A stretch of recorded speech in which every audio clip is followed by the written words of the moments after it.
Good morning, folks. We're out here at the Forestry Innovation Center of Michigan State University, just outside of Hyde, Michigan, near Escanaba in the Upper Peninsula. We thought we would bring you another installment of some of the maintenance work that we have to do here at the station, and particularly, you saw a lot of videos now how we've been making our own lumber as the price of lumber has increased. We've dialed in our sawmill. Today we have our MSU Forestry student intern, Avery, and what he is doing is he is working at setting up and running our saw. Or actually, this is our saw sharpener, our bandsaw sharpener. Now this is a multi-pass sharpener, so it only takes off a very small amount of metal on the tooth, clears the gullet, and then the top of the tooth. So what he is doing is he's starting this sharpener that we've had dialed in now for a little while. He's marked the blade where he has started the sharpener. And what he's doing is he's adjusting the speed at which this machine moves the blade forward. At the same time it's moving the blade forward, it is bringing the head up and down in relation to this armature over here that is built specific for our 7/8 tooth spacing on these blades. And so as long as we have the right adapter, we can sharpen multiple different types of bandsaw blades. So you can see where those sparks are flying. It is coming down, and now he's just sped up.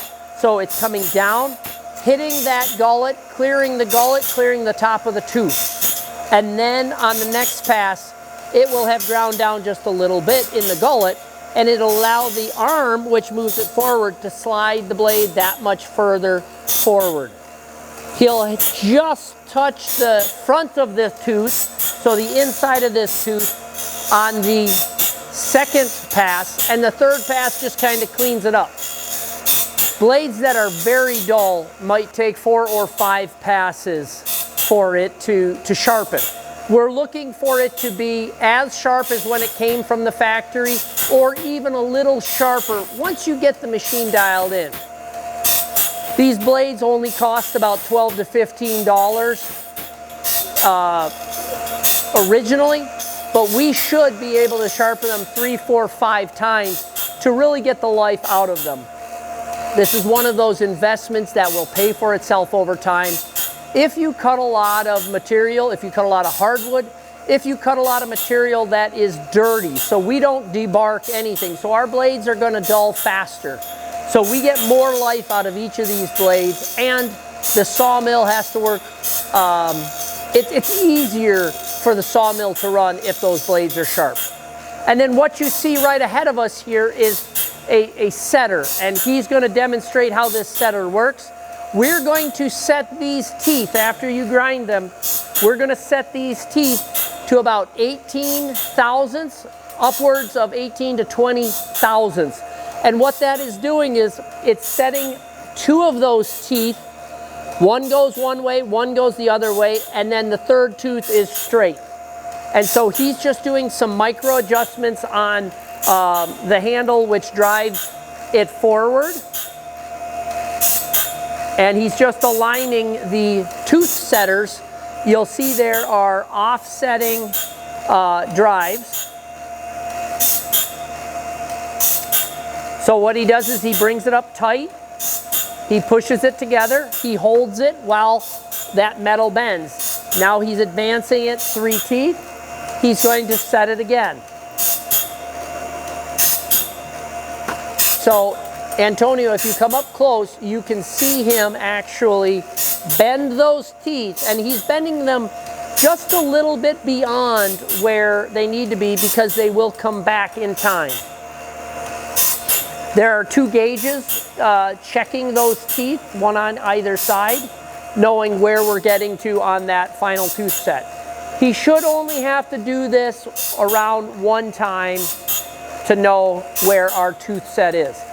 What that set and offset is doing is it's making it easier for the blade to go through the wood when it's being sawed. and it carries out the dust that much more efficiently by setting these teeth. We will set those tooth offsets differently if we're milling conifers or if we're milling hardwoods. We'll also set them differently if we are milling larger logs or smaller logs on average. And if the logs are frozen in the wintertime, we will have a different set. So we just wanted to bring you a quick update on what we're doing here and the maintenance that is involved with our sawmill operation. This is a great thing to do on rainy days when the guys really don't want to be out in the woods. Now, you can hear the change in the saw sharpener. He's now starting to grind more material off the front. And so he's been all the way around, and now you're starting to get that tooth that is being sharpened at the very front. So a lot of this is done by sight, but it's also done by sound. One of those things, you get better as you do it. So from MSU outside of Escanaba, if you have questions about sawmills and sawmill operations and running your own mill, please get a hold of us here at the Forestry Innovation Center. Have a great day.